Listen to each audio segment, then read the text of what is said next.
First అయితే నేను సెంట్రైన station లో మొత్తం 10 మంది వచ్చినారు. ఫస్ట్ అయితే ఎవరిని అడిగినాము.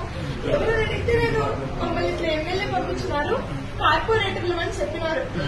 సరే సార్ వాళ్ళు సీఏ గారు ఎస్ఐ గారు ఇప్పుడే అవేర్నెస్ ప్రోగ్రామ్ అయిపోయి ఇంటికి పోయినారు, కొద్దిసేపు ఆగండి వస్తారని చెప్పినారు. ఆ చెప్పిన లోపల మళ్ళీ అవుటర్ డోర్ నుంచి ఒక 6-7 మంది వచ్చేసేసి ఎస్ఐ సార్ చైర్లో కూర్చోబోయినారు. కార్పొరేటర్ అన్నారు ఎస్ఐ సార్ చైర్లు ఇంత చైర్లో కూర్చోండి అన్నాము. అందులో ఒక అతను కార్పొరేటర్ మీద మీదకి వచ్చి అసలు ఎవరు మమ్మల్ని కూర్చోద్దని చెప్పే కానీ స్టేషన్ లో అందరూ కింద కూర్చున్నారు.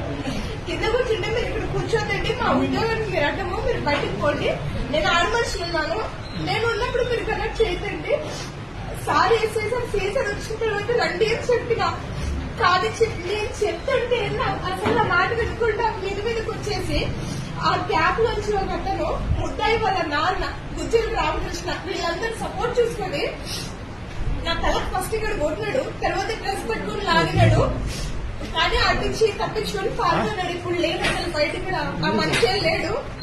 అసలు ఎమ్మెల్యే మనుషులు అయితే ఏముంది, కార్పొరేటర్లు అయితే ఏముంది, అమ్మేది మందు లిక్కర్ దొరికితే మేము స్టేషన్ పెట్టుకొస్తే మా మీద అంటే ఇప్పుడు వీళ్ళకి ఏడ పట్టుకున్నారు మేడం, మీరు వీళ్ళకి పట్టుకొచ్చింది ఓకే ఓకే షాప్ దగ్గర అటు నుంచి పోతా ఉంటే అవేర్నెస్ ప్రోగ్రామ్ పోతాంటే దాని మధ్యలో దొరికితే రైట్ నుంచి ఓకే ఓకే ఓకే మేడం కాదమ్మా ఇప్పుడు వాళ్ళు సరుకు